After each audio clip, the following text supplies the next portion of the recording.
안녕하세요. 강남하이퍼 의대관 원장 정선욱입니다. 반갑습니다.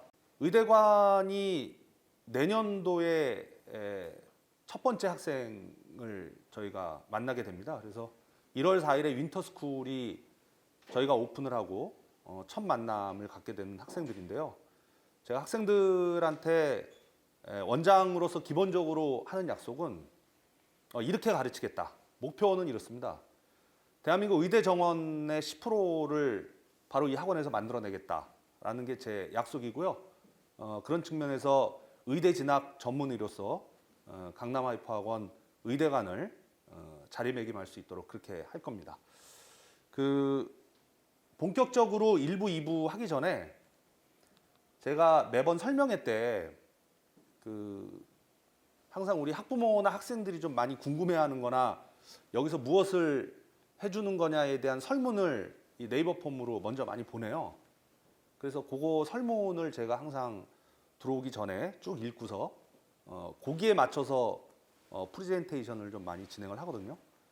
근데 실질적으로 여러 개의 설문이 뭐 많이 이렇게 누적이 되어 있었는데 제가 오늘 몇 개의 좀 내용들이 좀 인상적인 게 있어가지고 오늘 이렇게 좀 몇 가지 적어와 봤어요. 가장 인상적인 거는 그냥 뭐랄까 부모처럼 아이들을 소중하게 잘 가르쳐 달라라는 좀 정성적인 이야기가 가장 좀 인상적이었고요.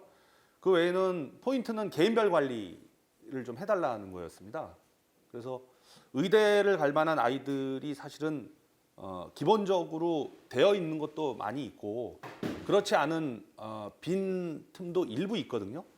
그래서 우리 아이만이 갖고 있는 빈틈을 좀 채워가지고 약점을 보완하고 그리고 또 자기 시간 관리를 할 수 있고 또 끊임없이 목표의식을 고취시킬 수 있는 동기부여를 좀 가질 수 있게 해달라 이런 이야기를 매우 많이 들었습니다. 그래서 거기에 대한 얘기를 오늘 좀 할 거고요. 그리고 의대를 가기 위한 핵심 프로그램이 뭐가 있습니까? 라는 질문이 좀 제일 많았습니다. 그래서 그 부분에 대한 좀 구체적인 이야기를 오늘 좀 말씀을 드릴까 합니다. 그래서 실제로 보면 설문조사 대상이 276명으로 되어 있는데 오늘이 세 번째 설명회거든요. 그래서 실제 예약하신 분들한테 저희가 쭉 이렇게 문자를 발송했을 때 답변해 주신 분이 한 30% 정도. 그 30%에서 가장 높게 나온 부분은 보시면 알겠지만 역시 의대관이다 보니까 의대를 갈 수 있는 프로그램이 뭐가 있습니까? 그걸 좀 알려주세요. 라는 게 가장 컸던 것 같고요. 그 밖에 뭐 학습이나 관리 시스템, 그 다음에 강사진에 대한 관심도 좀 상당히 있었다라는 거. 그리고 윈터스쿨로 끝낼 게 아니라 그 이후에 연계 프로그램, 뭐 고등 단과든지 아니면 팀 단과든지 뭐 이런 것들에 대한 궁금증도 좀 많이 갖고 계시더라고요. 그리고 두 번째로 제가 여기서 이제 어찌됐든 간에 학원을 보내는 거는 이런 것들이 좀 이루어졌으면 좋겠다라는 기대감을 갖고 보내시는 거잖아요. 그래서 뭘 기대하시냐? 라고 이렇게 물어봤을 때 의외로 이쪽 부분이 있잖아요. 그러니까 수능 준비 학습 전략. 어떻게 보면은 이번 겨울방학이 아이에게 있어서는 우리 보통 아이들이 12개의 겨울방학을 경험하게 되잖아요. 오늘이 11번째거든요.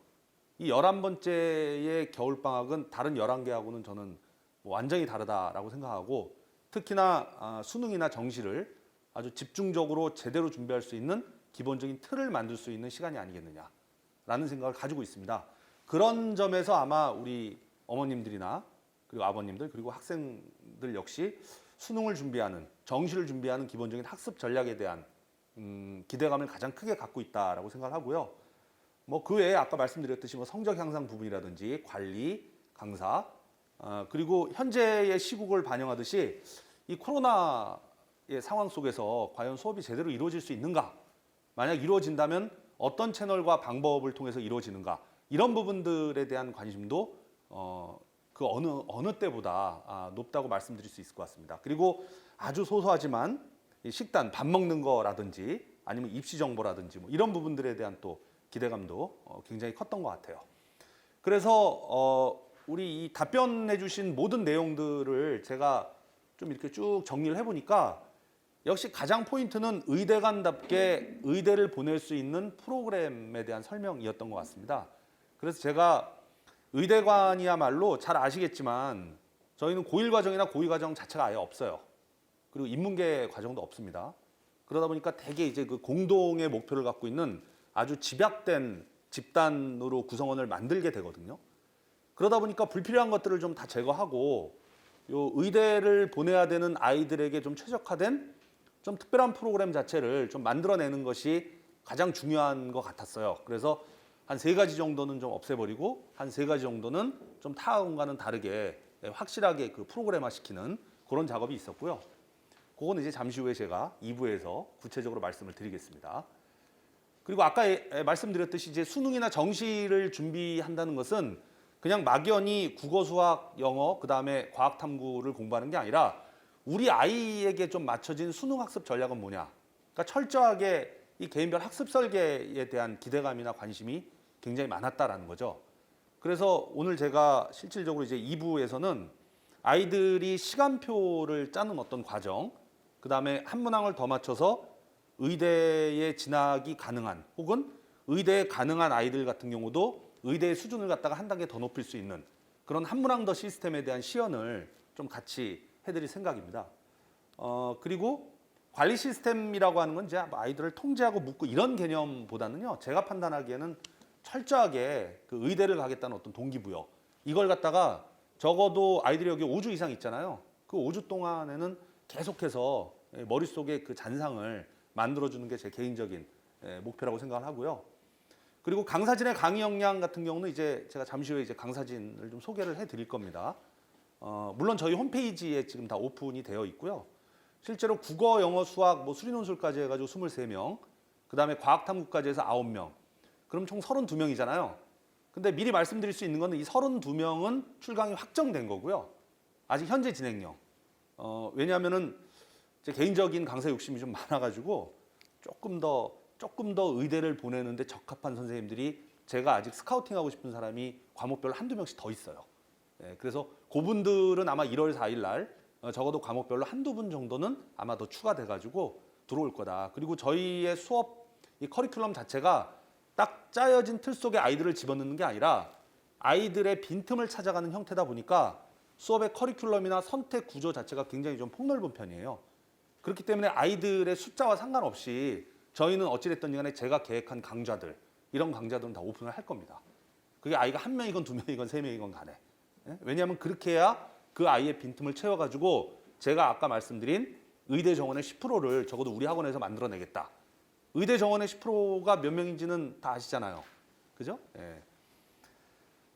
그리고 마지막으로는 이제 코로나에 대한 대응이 아마 지금 상황에서는 오히려 가장 큰 관심이 아닐까 싶습니다. 그래서 이 올인원이라고 하는 건 뭐냐면은 결국 코로나의 상황이 뭐 2.5단계건 2.5 플러스 알파건 뭐 3단계건 뭐 개인적인 마음으로는 빨리 이 부분이 좀 차분히 안정화돼 가지고 좀 과거에 우리가 좀 일상적인 삶으로 돌아가는 게 모든 사람의 바람이겠으나 우리의 미래에는 사실은 한 치 앞을 예측할 수 없고 알 수가 없습니다. 그러다 보니까 저희 학원 내에서도 뭐 이런저런 여러 가지 코로나 대응에 대한 뭐 비대면 원격이라든지 여러 가지 라이브 클래스라든지 이런 것들을 좀 준비를 하고 있거든요. 그냥 좀 도발적으로 제가 말씀을 드리면은 코로나의 상황이 더 안 좋아지거나 지금과 같은 상황이 유지가 되면은 선택할 수 있는 경우의 수가 되게 많지 않아요.